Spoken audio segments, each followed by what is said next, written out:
Ikuzo. The way I look at it is humanity is very likely to be a short-lived species here because most species are. The geological record says most species die out after a few million years. Uh, so what comes after them will be equally interesting, but we don't know what it is. There's even evidence very recently that the Tyrannosaurus dinosaurs were very smart, that their brains were large and capable. So who knows? So, but they did not build space rockets as far as we know. Except in the episode of Rick and Morty, but we had a paleontologist here as a guest, Mark Loven, truly brilliant mind, and he spoke about dinosaurs and the Tyrannosaurus, especially, and you should run if you see it. Yeah. It's the funny thing. He said we were talking about the extinction of the dinosaur, and he said, unlike dinosaurs that saw their world crash in the second, we will watch destruction of our world in the slow motion with the things that are going with climate change and maybe nuclears or something. Anyway, the way I look at it, I don't know our future, but I know the general future of life is positive. Life seems to persist through all kinds of disasters. So we've had altogether 5 major extinctions here on Earth since the appearance of complex life about 550 million years ago, which is itself only a very small fraction of the total history of the Earth.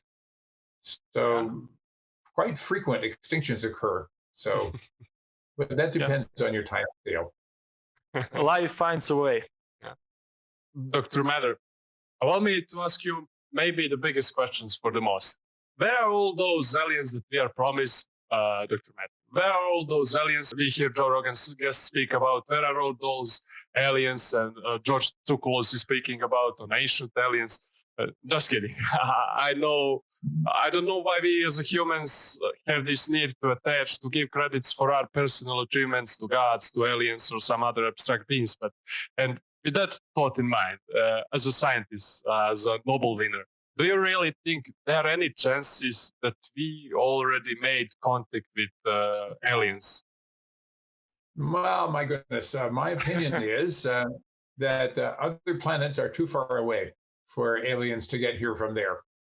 So it's just, when you try to think about how could we send a mission to another planet, it's very hard to even go to the moon and Mars. And going to another solar system is incredibly difficult. So the way we calculate things with the rockets that we could imagine building today, it would take 100,000 years to get to the nearest other star. Wow. So life was, whatever you start with is going to be different by the time it gets there. So that's what I'm guessing, is that it's just really hard to imagine a real alien civilization doing that trip and then not appearing to say hello. Why Thank you for hide that. after they're not here? Why wouldn't they come visit and say, hello, John, here I am. Can we talk? So I can't imagine what that. Now, that's not to say there aren't mysteries in the world. There are so many things we don't explain easily.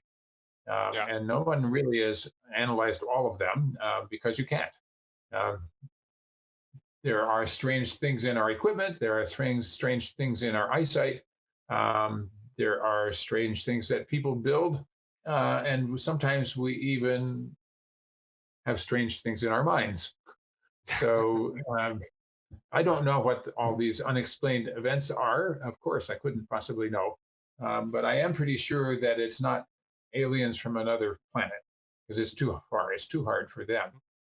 So that's my guess. So we are ruling out the possibility they are far more advanced than us. And I'm glad for that. If they were much more advanced than we are, then why would they be hiding? Yeah.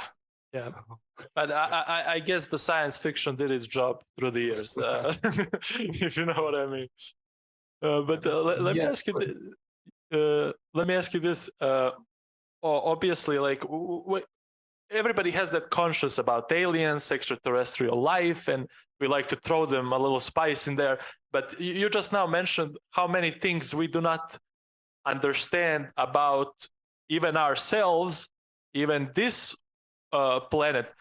Do you see the maybe future where humanity truly moved to Mars or somewhere else, but we didn't even actually discover the Earth fully? Isn't that kind of ironic?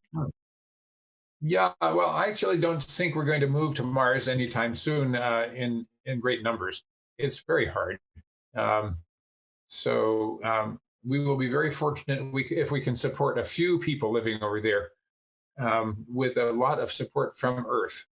Because right now we don't know how to farm, we don't know how to do all the other things, we don't know how to basically, we have ideas, but we haven't proved any of them.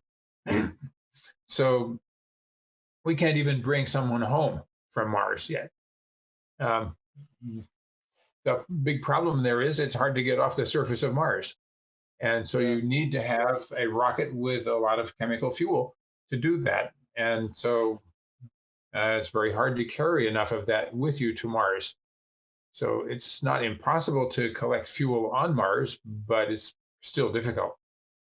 So we will think it's a great accomplishment when we bring home a box of rocks from Mars with a robot. And then we'll be very happy as scientists. We'll have something to analyze and study and see about the history of Mars and whether it is alive or was alive. Going to the next step of frequent travel, well, Elon Musk has a plan, NASA has a plan. They're just really hard and they take a long time, and it's pretty dangerous. If you could imagine living in a small car or a small bus for the rest of your life on the surface of Mars, that's what we can offer at the moment. We cannot actually offer you a large garden with sprinklers and sunshine on Mars. It's a huge engineering challenge. So not impossible, but it's really, really hard. Yeah. And Elon would be pissed on us right now, and Andy Weir as well. Yeah. And so I'm interested in terraforming Mars, but I'm also interested in terraforming Earth. I want Earth to stay habitable and keep it on track, not to warm up too much, not to have the oceans rise too much. I like London and Paris and all the seaside cities to still be here in another few centuries.